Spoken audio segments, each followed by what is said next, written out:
Hello, my name is Reva, Bhalla, and today I'm joined by my colleague Lauren Goodrich to talk about the post-Paris climate from Moscow's perspective.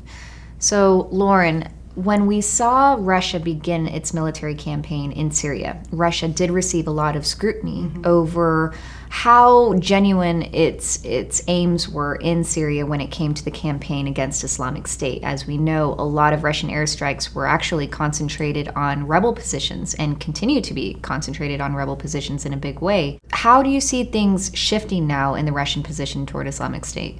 Russia didn't really hide that it wasn't going after IS when it first went in. It kind of touted the fact that it was going after rebel positions instead of IS.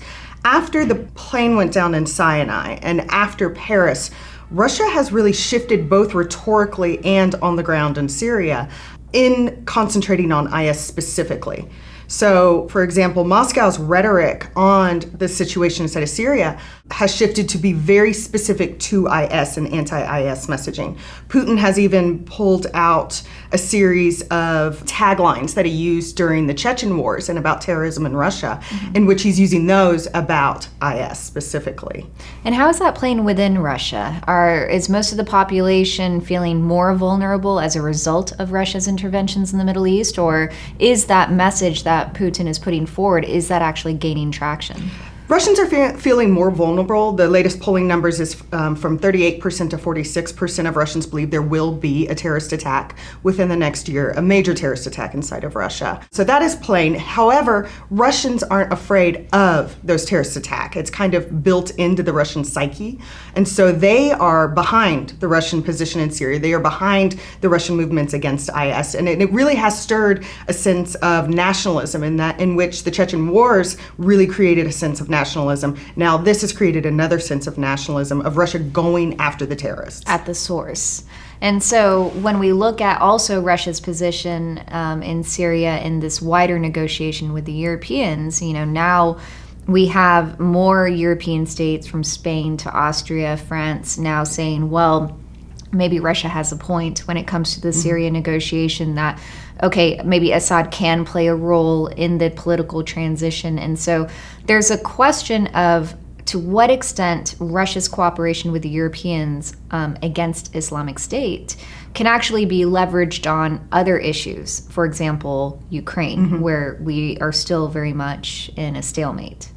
Well, I'm not sure if Russia believes that they can leverage Syria for Ukraine. They want to, and that's the desire. However, we've seen over the past year the tying together of those two issues be shot down time and again. By the United States. By the United States, but also by the Europeans as well, who continually say that if there is going to be any motion on sanctions on Ukraine, then it has to go through the Minsk agreements. And that is something that is still being reiterated to this day out of the Europeans. So there are not only limitations on Russia's ability to leverage Syria for the Minsk talks in Ukraine, but also even when it comes to within Syria itself, because even as Russia is going against Islamic State now in a more prominent way, it is still striking rebel positions, and it is still Russia's position that feels that it needs to reinforce the Syrian regime.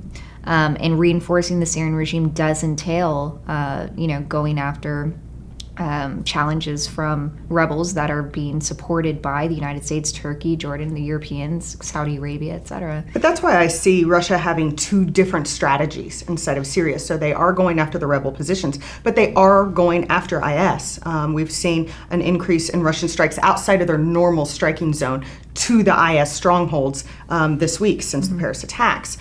These are areas in which the United States and France are very heavy in. And so there has to be a level of coordination on the Russian side so there isn't going to be a mistake. Yeah, and that coordination is more about just deconfliction on the battlefield, which is the question we are looking at for the year ahead when it comes to Turkey and Russia. So as we've been tracking, we see two major offensives that the U.S. is coordinating both on the east side of the Euphrates River and on the west side. On the east side, the U.S. is, of course, working with a number of Kurdish militants, which the Turks don't like. But on the western side, there's a very interesting dynamic in play where Turkey is trying to set up this operation to flesh out Islamic State rebels in coordination with the United States and rebels on the ground. But to do that, to actually clear out and hold territory there for this safe zone that Erdogan wants, Turkey needs an understanding with Russia to make sure that Russia stays out of the way.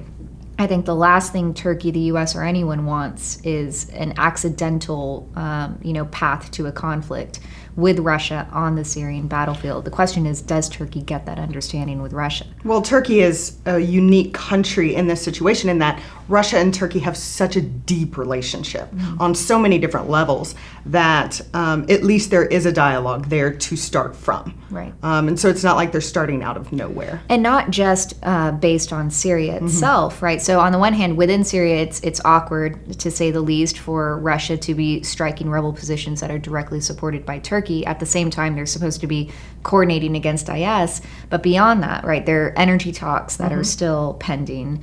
Nagorno-Karabakh and the Caucasus is getting very interesting, as we've been tracking, where Russia's movements there are probably getting the Turks very unnerved. So that looks to be the question for 2016 on to what extent Turkey and Russia can bargain. And Russia's very good at linking one issue to another. And so we may not see very public concrete talks on, say, Syria, but we may see an understanding on Syria because of talks on, say, energy. Perhaps. We'll be tracking that closely. And we have an upcoming meeting in December between Erdogan and Putin, which will be particularly important to watch. So we'll be watching this closely, I know, and this will be also covered in our annual forecast. So thank you, Lauren. And thank you all for joining us.